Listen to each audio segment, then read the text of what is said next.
ভিক্ষা নয় অধিকার চাই, সঠিকভাবে বাঁচতে চাই, কাজে কোনো লজ্জা নাই। দর্শক যারা আমাদের সাথে আছেন প্রাইম সিলেট গ্লোবাল প্লাস থেকে, আমরা এই মুহূর্তে আছি সিলেট শহরে আছি, সিলেট মহানগরীর কেন্দ্রীয় শহীদ মিনারের পাশ থেকেই আছি, যেখানে ইসলামী শ্রমিক আন্দোলন বাংলাদেশের সিলেট মহানগর শাখার সংগ্রামী সভাপতি, সাধারণ সম্পাদক সহ তাদের নেতৃবৃন্দরা সিলেট মহানগরের সভাপতি ডাক্তার রিয়াদ সাহেবের কাছে যাচ্ছি। ওনার কাছ থেকে আজকে আন্তর্জাতিক শ্রমিক দিবস, আজ 1 মে সারা বিশ্বে আন্তর্জাতিক শ্রমিক দিবস পালন করা হচ্ছে।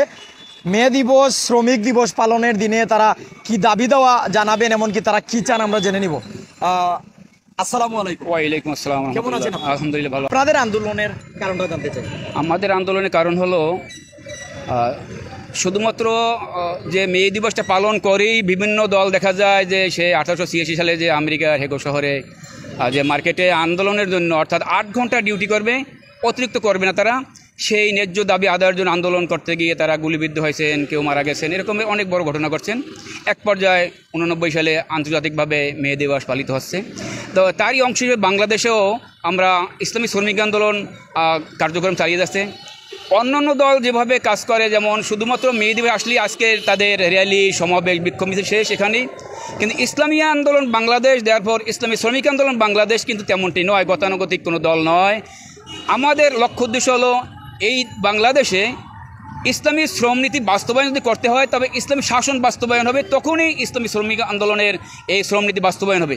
এছাড়া কোনো দিন এই ধর্মনিরপেক্ষবাদ, পুঁজিবাদ ক্ষমতায় রেখে তাদের মাধ্যমে ইসলামী শ্রমনীতি বাস্তবায়ন কখনোই সম্ভব নয়। তো আমরা আসলে 8 ঘন্টাতে ডিউটি করতে চাচ্ছি, এজন্য ইসলামী শ্রমিক আন্দোলন বিক্ষোভ মিছিল, আন্দোলন সংগ্রাম করে। দেখেন, শ্রমিকদের ন্যায্য দাবি আদায়ের জন্য যখন গার্মেন্টস শ্রমিকরা তাদের ন্যায্য দাবি পায় না, বিভিন্ন সেক্টরে ট্রেড ইউনিয়নে যখন তাদের ন্যায্য দাবি পায় না, আন্দোলন সংগ্রাম করে, সরকারের লাঠিয়া বাহিনী তখন পুলিশ প্রশাসন সেখানে গিয়ে তাদের লাঠিচার্জ করা হয়, সেখানে তাদেরকে মারধর করা হয়, তাদের গ্রেপ্তার করে থানায় নিয়ে জেল জুলুমের নির্যাতন শিকার হয়। তো আমরা চাচ্ছি যে এইরকমের জুলুম নির্যাতন না হয়, দেশের শ্রমিকরা তাদের ন্যায্য অধিকার ফিরে পাবে, তাদের শোষণ বঞ্চিত মানুষের পাশে আমরা দাঁড়াবো। তাদের যদি কোনো ক্ষয়ক্ষতি হয়, তবে ইসলামী আন্দোলন, শ্রমিক আন্দোলন পক্ষ থেকে আমরা তাদের পাশে দাঁড়াচ্ছি, অনেকের ক্ষতিপূরণ দিচ্ছি।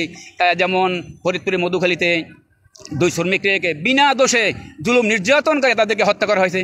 সেখানে আমাদের সংগঠনের সিনিয়র নায়েব আমির মুফতি ফয়জুল করিম সাহেব গেছেন, আমরা সেখানে আর্থিকভাবে অনুদান করেছি এবং তাদের এই হত্যার যে যারা দোষী সাব্যস্ত তাদেরকে গ্রেপ্তারের জন্য গোটা বাংলাদেশে আমরা আন্দোলন সংগ্রাম, গত শুক্রবার আমাদের ঢাকা বিক্ষোভ মিছিল হয়েছে, সেখান থেকে সরকারের কাছে আমরা নিবেদন করেছি, আপনারা আগামী বৃহস্পতির মধ্যে যদি এদেরকে গ্রেপ্তার করানো হয়, শুক্রবার গোটা বাংলাদেশে ইসলামী আন্দোলনের পক্ষ থেকে কঠোর কর্মসূচি ঘোষণা করা হয়েছে। ইসলামী শ্রমিক আন্দোলন কি শিক্ষা দেয় শ্রমিকদের? শিক্ষা দেয় এইটাই শুধু যে মালিক পক্ষই যে শুধু শ্রমিকদের সকল অধিকার আদায় করবে আর শ্রমিকরা তাদের কোনো উপকার করবে না, এমনটা নয়। শ্রমিকরাও তাদের যে ডিউটি, যে কার্যক্রম, সেগুলো সুন্দরভাবে করবে, মালিকের কোনো ক্ষয়ক্ষতি করবে না। শ্রমিকরা রেখে গেলে তাদের অনেকে আছে আমানত খেয়ানত করে। অনেক জায়গায় দেখা যায় মালিকের ওখানে চাকরি করা 5 বছর পর মালিক গরিব হয়, যা তাকে ধ্বংস করে, কিন্তু শ্রমিকরা তাদের অধিকার বাদ দিয়ে নিজের পুঁজি গঠন করে। এটা হয় না। আমরা চাচ্ছি যে শ্রমিকরাও যেন তাদের ন্যায্য অধিকার পাবে, এ দাবি আছে। সাথে সাথে মালিকের যে আদায় আছে, মালিকের পক্ষ থেকে যে কার্যক্রম আছে, সে মালিকের আমানতটাও যেন তিনি খেয়ানত না করেন, তাদের সেই আমানত যেন সঠিকভাবে রক্ষা করেন। এবং গোটা বাংলাদেশে শ্রমিকদের ন্যায্য দাবি আদায় না হওয়া পর্যন্ত আমাদের আন্দোলন কর্মসূচি এবং দাওয়াতি কার্যক্রম, তাদের সুবিধা সুযোগ আমরা দেখব বলে আমরা প্রত্যাশা ব্যক্ত করছি। এখানে আছেন ইসলামী শ্রমিক আন্দোলন বাংলাদেশ কেন্দ্রীয় শাখার সিলেট বিভাগের সাংগঠনিক সম্পাদক আলহাজ আব্দুল মুসাব্বির রুনু, ওনার কাছে যাচ্ছি। আসলে আজকের এই মহান মে দিবস, আন্তর্জাতিক শ্রমিক দিবসে আপনার কি বলার আছে? সর্বকালের সর্বশ্রেষ্ঠ মহামানব, সর্বকালের সর্বশ্রেষ্ঠ রাষ্ট্রনায়ক, যিনি নাকি শ্রমিকের অধিকার বাস্তবায়নের জন্য যে মহান আদর্শ এই মানব সভ্যতার কাছে রেখে গেছেন, আজকে বর্তমান যুগে মানুষ হারে হারে তার পাচ্ছে যে ইসলামী শ্রমনীতি বাস্তবায়ন ছাড়া শ্রমিকের ন্যায্য অধিকার বাস্তবায়ন করা সম্ভব নয়। একমাত্র ইসলামী মানুষকে ন্যায্য অধিকার প্রতিষ্ঠার জন্য যে আদর্শ, যে নীতি আল্লাহ রাসূলের দেখা দিক নির্দেশনা বাস্তবায়নের মাধ্যমে শ্রমিকের অধিকার বাস্তবায়ন করা সম্ভব। এছাড়া কখনো কোশ্চিনকালেও এই শ্রমিকের অধিকার বাস্তবায়ন করা সম্ভব নয়। তাই আমি আহ্বান করব, আসুন আমরা সবাই ঐক্যবদ্ধ হয়ে ইসলামী শ্রমিক আন্দোলনের পতাকা তলে আবদ্ধ হয়ে বাংলাদেশকে একটি কল্যাণকর রাষ্ট্রে, ইসলামী শ্রমিক আন্দোলনের মাধ্যমে কল্যাণকর রাষ্ট্র গঠনের জন্য আমরা সবাই ঐক্যবদ্ধ হই। সিলেট মহানগরের সংগ্রামী সভাপতি জনাব হযরত মাওলানা মুফতি সাইয়েদ আহমদ। আজকে মহান মে দিবস উপলক্ষে প্রত্যেকে নিজ নিজ অবস্থান থেকে এই মে দিবস উদযাপন করছেন, পালন করছেন, বিশেষ করে শ্রমিকদের পক্ষে কথা বলছেন। আসলে শ্রমিকরা একটা পরিবার, সমাজ, দেশের উন্নয়নের চাবিকাঠি বলা যায়।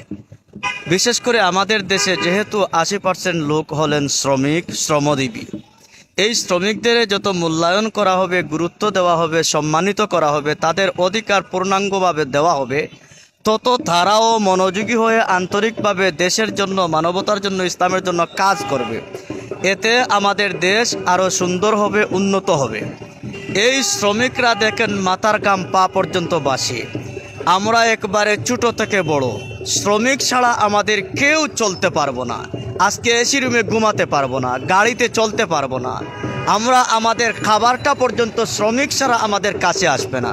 কিন্তু আমরা যখন শুনতে পাই অনেকে নিজের গৃহ শ্রমিকদের সাথে অমানবিক আচরণ করে, অনেকে নিজের গাড়ি চালকের সাথে অমানবিক আচরণ করে, অনেকে তার কর্মচারীদের সাথে অমানবিক আচরণ করে, অনেকে তার কর্মচারীদের সাথে অমানবিক আচরণ করে, আমরা এইগুলোর ধিক্কার জানাই এবং মালিকদের এবং কর্মকর্তাদেরকে আরও আন্তরিক হওয়ার এবং ওদেরকে ভালোবাসে আপন করার জন্য আমরা তাদেরকে উদাত্ত আহ্বান করব। কারণ মালিক যদি আন্তরিক হন আর শ্রমিকরা দুনো পক্ষ যদি আন্তরিক হয়ে যান, তাহলে একটা সমাজ অনেক সুন্দর হবে, উন্নয়নশীল হবে, একটা দেশ আদর্শশীল হবে। আমরা সারা বাংলাদেশের মানুষের প্রত্যেকের যে একটা আকাঙ্ক্ষা আছে, আশা করি যদি মালিক শ্রমিক সবাই আন্তরিক হয়ে ঐক্যবদ্ধ হয়ে কাজ করি, ইনশাল্লাহ আমাদের দেশ একটা উন্নত দেশ হবে, একটা ভালো মানের দেশ হবে।